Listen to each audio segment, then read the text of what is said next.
साल 2016 में you story की एंकर ने डरते हुए रतन टाटा जी से आखिरकार ये पूछ लिया कि आखिर वो ऐसी कौन सी चीज है जो रतन टाटा जी को बहुत ज्यादा पसंद है। अब इस सवाल पर सर रतन टाटा जी ने बताया कि वो हमेशा से एक बढ़िया सा पियानो खरीदना चाहते थे, लेकिन जब उन्होंने पियानो के प्राइस टैग को देखा तो भाई उन्होंने अपना मन ही बदल दिया और वो आज तक पियानो खरीद ही नहीं पाए। अब ये बात सुनकर सामने बैठी मोहतरमा जाहिर सी बातें बहुत ज्यादा शॉक्ड हो गई कि भाई साहब सर रतन टाटा जी जो हर साल हजारों करोड़ रुपए बस लोगों को यूं ही डोनेट कर देते हैं, उनके लिए भला एक मामूली सा पियानो खरीदना कब से इतना मुश्किल सा हो गया है। और भाई यहाँ पे तो लोग 10,000 की छोटी मोटी नौकरी करने वाले लोग भी आईफोन खरीद कर शो ऑफ करने लगते हैं। इसलिए भाई सर रतन टाटा जी का ये बिहेवियर सबको बहुत ही ज्यादा अजीब सा लगा। इसलिए भाई लड़की ने हिम्मत करके रतन टाटा जी से पूछ लिया कि सर आपको भला प्राइस के बारे में चिंता करने की क्या ही जरूरत है, आप चाहो तो पूरी की पूरी पियानो कंपनी खरीद सकते हो, आपके लिए प्राइस कौन सी बड़ी बात है। तब भाई इस पर मुस्कुराते हुए रतन टाटा जी ने कहा कि सच बताऊं तो मुझे अपने पैसों को बेफालतू में खर्च करना सही नहीं लगता। अब भाई जहाँ आज पूरी दुनिया भाड़े के कपड़े पहनकर बस यूं ही बाहर से खुद को अमीर और सक्सेसफुल दिखाने में लगी हुई है,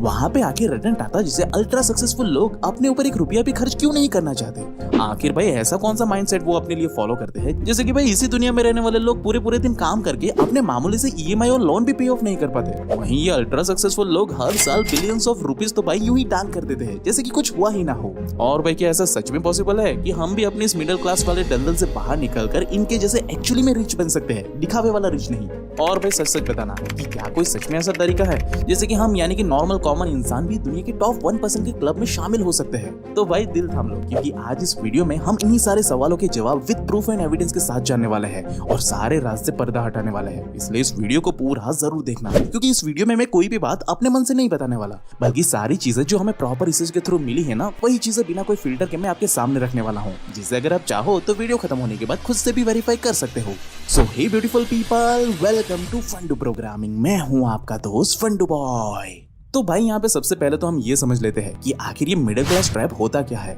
तो भाई हर वो इंसान जो अपनी जरूरतों को पूरा करने के लिए सालों सालों तक मेहनत करता है, सैलरी भी अच्छी खासी कमा लेता है, लेकिन इसके बाद भी वो इंसान लॉन्ग टर्म में ना तो अपनी लाइफ में कुछ बेहतर कर पाता है और ना ही बेचारा कोई अपने लिए फाइनेंशियल फ्रीडम हासिल कर पाता है। तो भाई बस ऐसे इंसान को मिडिल क्लास ट्रैप का हिस्सा माना जाता है। और इधर उधर की बात छोड़कर अगर हम टाइम्स ऑफ इंडिया की वेबसाइट पे होस्ट की हुई इस रिपोर्ट की माने ना, तो वो सारे लोग जिनकी सालाना इनकम भाई 5 लाख से 30 लाख के बीच में आती है ना, वो सभी लोग इस मिडिल क्लास ट्रैप के हिस्सा है। साल के भाई 30 लाख कमाने वाले को ज्यादा खुश होने की जरूरत नहीं है, क्योंकि वो भी भाई एक तरीके से मिडिल क्लास ट्रैप का ही हिस्सा है। और भाई यहाँ पे सबसे डरावनी बात तो ये है कि जहाँ 2004 और 2005 में भारत के अंदर नॉर्मल मिडिल क्लास बस 14% है, तो वहीं भाई पिछले साल तक ये 31% तक बढ़ चुके हैं। यानी कि बस 10 से 15 सालों के अंदर इस ट्रैप के अंदर लोगों की संख्या डबल हो चुकी है एक्चुअली में देखा जाए तो। और भाई अगर आप ये सोच रहे हो ना कि चलो ठीक है अब थोड़ी ना इस ट्रैप में लोगों की संख्या बढ़ने वाली है, तो भाई साहब प्राइस की इस रिपोर्ट के अनुसार 2047 तक भारत के अंदर भाई 63% लोग इसी ट्रैप में फंसे हुए आपको दिखने वाले हैं। यानी कि आज से अगेन 20-22 साल के बाद भारत के अंदर मिडिल क्लास लोगों की संख्या एक्चुअली में फिर से डबल होने वाली है।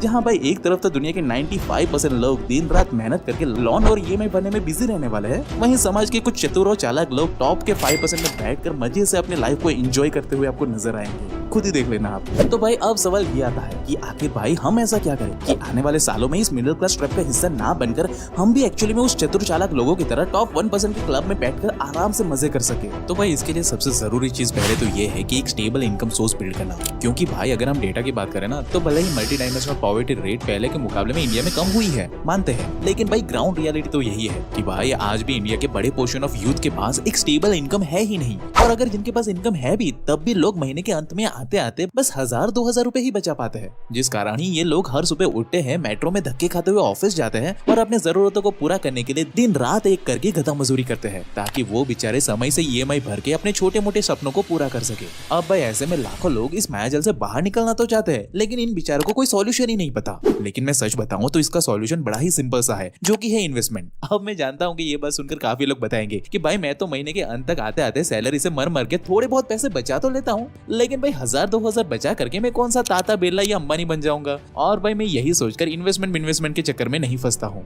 अब भाई मैं आपको गलत नहीं ठहराऊंगा, लेकिन अगर आप भी ऐसा ही सोचते हो ना दोस्त, तो आप एक बहुत बड़ी गलती कर रहे हो। चलिए मैं आपको दिखाता हूँ कैसे। तो ये है अमन, जो कि एक नॉर्मल से जॉब करता है हमारे ही तरह, और महीने के अंत में अमन 2000 रुपए किसी तरह से सेव भी कर लेता है। लेकिन अमन उसे एसआईपी में हर महीने इन्वेस्ट कर देता है, जहाँ उसे हर साल ज्यादा नहीं लेकिन करीब 15% का इंटरेस्ट रेट मिलता है। अब यहाँ पे अमन ये प्रोसेस 12 सालों तक फॉलो करता है और उसने अपने आप को घिस घिस कर 12 सालों तक पैसे सेव किए और भाई 12 सालों के बाद आज उसके पास अलग से 8,07,000 रुपीज उसने बचा लिए है। इसलिए भाई अब अमन ये डिसाइड करता है कि वो अब अपनी एक छोटी सी दुकान खोलेगा और उसे भाड़े पे चढ़ा देगा, जहाँ से उसे ज्यादा नहीं लेकिन कम से कम हर महीने 5,000 रुपए का प्रॉफिट तो पक्का आएगा ही आएगा। अब इससे हुआ ये भाई कि अमन जो कल तक 2,000 रुपए महीने की बचा लेता था ना, आज उसके पास 2,000 रुपए के साथ साथ वो शॉप का रेंट 5,000 भी आने लगा। यानी कि अब भाई अमन हर महीने 7,000 रुपए सेव करने लग गया, जिससे अमन ने कोई पार्टी वार्टी नहीं की लेकिन उसने अगेन उसे री इन्वेस्ट करता गया। और भाई इस बारी अमन को 8 लाख रुपए सेव करने के लिए 12 साल तक वेट करने की जरूरत नहीं पड़ी, लेकिन अगले 5-6 साल में ही उसने वापस से 8 से 9 लाख रुपए जमा कर लिए और एक दुकान फिर से खरीद ली और वहां से भी भाई को क्लियर मुनाफा आने लगा। लेकिन हाँ, अब मैं मानता हूँ कि जरूरी नहीं कि हर कोई अमन की तरह ऐसे ही दुकान ही खोलता है, क्योंकि हर किसी को पसंद नहीं आता ऐसे दुकान खोलना। तो भाई ऐसे में आप लोग अपने पैसे को निफ्टी 50 या निफ्टी नेक्स्ट 50 के इंडेक्स फंड में भी इन्वेस्ट कर सकते हो, जहाँ से करीब करीब हमें ज्यादा नहीं लेकिन 18% का इंटरेस्ट रेट तो सालाना मिल ही जाएगा, जिससे कि भाई आपके यही 2,000 रुपए अगले 12 सालों में 10,19,000 रुपीज बन जाएंगे, जो कि क्लियर मुनाफा आपको मिलेगा। और भाई इन पैसों को बनाने के लिए आपको कोई एक्स्ट्रा मेहनत भी नहीं करनी पड़ेगी, बस आपको स्मार्टली अपने लिए एक स्टेबल सोर्स ऑफ इनकम को जनरेट करना है, बस इससे ज्यादा और कुछ भी नहीं करना है। और अगर हाँ आप जीरो से शुरुआत कर रहे हो तो पैसे कमाने के लिए आप चैट जीपीटी और एआई की मदद भी ले सकते हो। आजकल तो वहाँ से भी लाखों लोग एक तगड़ी मोटी कमाई कर रहे हैं। इसके ऊपर हमने भी एक वीडियो कोर्स बनाया हुआ है, चाहो तो आप उसे भी देख सकते हो, वो भी आपको पक्का मदद करेगा एक stable source of income generate करने के लिए। लेकिन भाई यहाँ पे एक मजेदार बात यह है कि आज हर दूसरे इंसान को इसके बारे में पता तो सब कुछ है, लेकिन इसके बावजूद भी लोग कुछ बड़ा उखाड़ ही नहीं पाते और बस अपने ज्ञान को बस अपने दिमाग में लेकर घूमते रहते हैं। क्योंकि भाई आजकल मेजॉरिटी लोग अपने लिए लॉयल रहने की उम्र में बड़ी बड़ी एमएनसी कंपनी के लॉयल कस्टमर बन चुके हैं। जैसे कि अगर हम डेटा की बात करें ना भाई, तो अकेले भारत के अंदर ही करीब करीब 424 मिलियन लोग अपना पूरा का पूरा समय ओवर द टॉप यानी कि ओटीटी वेब सीरीज को देखकर मनोरंजन करने में बिजी है। वहीं ओटीटी ऑडियंस के यूनिवर्स की बात की जाए तो उसके अंदर तो भाई 190 मिलियन लोग ऐसे हैं जो भाई साहब ओटीटी प्लेटफॉर्म के एकदम ईमानदार कस्टमर है। उनकी जब से भले ही 100 रुपए इन्वेस्टमेंट के नाम पे ना निकले, लेकिन हर महीने वो 200-400 रुपए तो अलग से ओटीटी प्लेटफॉर्म में तो बांट ही देते हैं।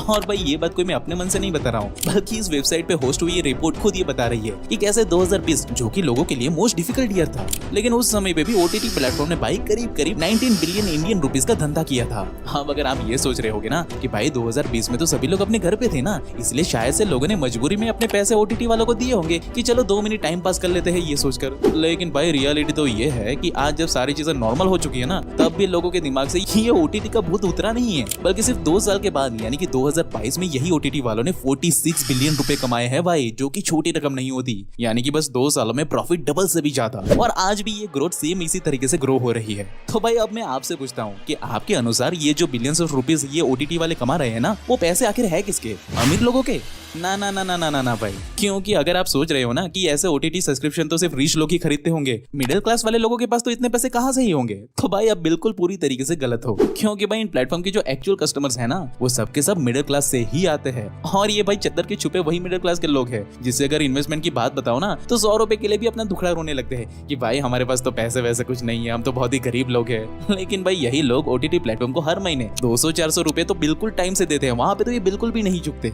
मतलब कि इनकी हिपोक्रेसी देख सकते हो ना भाई कि किस लेवल की हिपोक्रेसी चल रही है यहाँ पे। और भाई इनकी इसी आदत की वजह से ये बेचारे मिडिल क्लास के ट्रैप में ही फंसे हुए हैं। लेकिन हाँ, माना कि सभी लोग इनकी तरह नहीं करते, कुछ लोग समझदार भी होते हैं, और इन सब के बावजूद भी ऐसे बहुत सारे लोग हैं जो मिडिल क्लास में रहकर भी बहुत ही कड़ी मेहनत करते हैं और ठीक ठाक से पैसे भी सेव कर लेते हैं। लेकिन भाई इसके बावजूद भी वो बेचारे इस मिडिल क्लास के ट्रैप से बाहर निकल ही नहीं पाते, जिसका सबसे बड़ा रीजन है मिडिल क्लास वाले सपने, जो उन्हें हर बार इसी दलदल में लपेटे रहता है। अब ये सुनकर काफी लोग बोलेंगे कि भाई ये क्या बात हुई, अब क्या भाई हम मिडिल क्लास वाले लोगों को सपने देखना भी अलाउड नहीं है? तो दोस्त ऐसा बिल्कुल नहीं है, सपने देखना गलत नहीं है, लेकिन भाई मिडिल क्लास के सपनों में एक बहुत ही हल्की सी प्रॉब्लम है जिसके बारे में कोई बात ही नहीं करता। तो असल में होता कुछ ये है कि ज्यादातर लोग जब जॉब करके पैसे कमाते हैं और उसे सेव करते हैं, और जब ये सेविंग अच्छी खासी लेवल पे पहुंच जाती है ना, तब वो इन पैसों में आग लगा देते हैं। अब आप बोलोगे कि ये क्या बात हुई भाई, तो भाई असल में होता कुछ ये है ना कि मिडिल क्लास वाले लोग एक अच्छी खासी सेविंग करने के बाद उन सारे पैसों को अपने किसी एक सपने को पूरा करने के लिए रातों रात उड़ा देते हैं। जैसे कि इस वेबसाइट पे होस्ट की गई ये सर्वे खुद ये बताती है कि भारत के अंदर करीब करीब 60% लोग भाई ऐसे हैं जो भावनाओं में बहकर अपनी नॉर्मल प्लानिंग से ज्यादा खर्च कर बैठे हैं। वहीं 30% लोग तो ऐसे हैं जो शादी के समय अपनी जमा पूंजी के साथ साथ एक्स्ट्रा लोन उठाकर भी अपने पैसों को आग लगा देते हैं।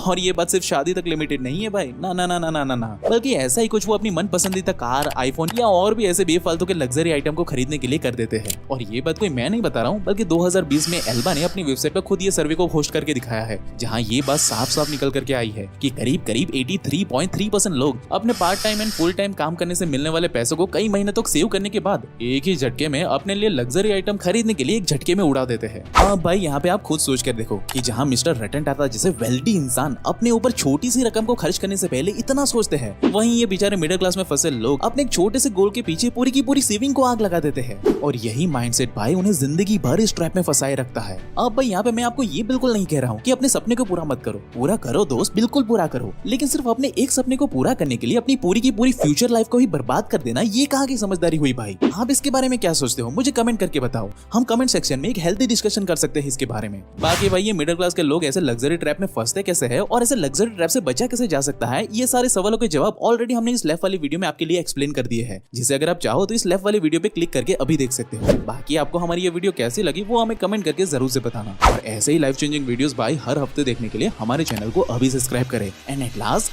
Thank you for watching guys.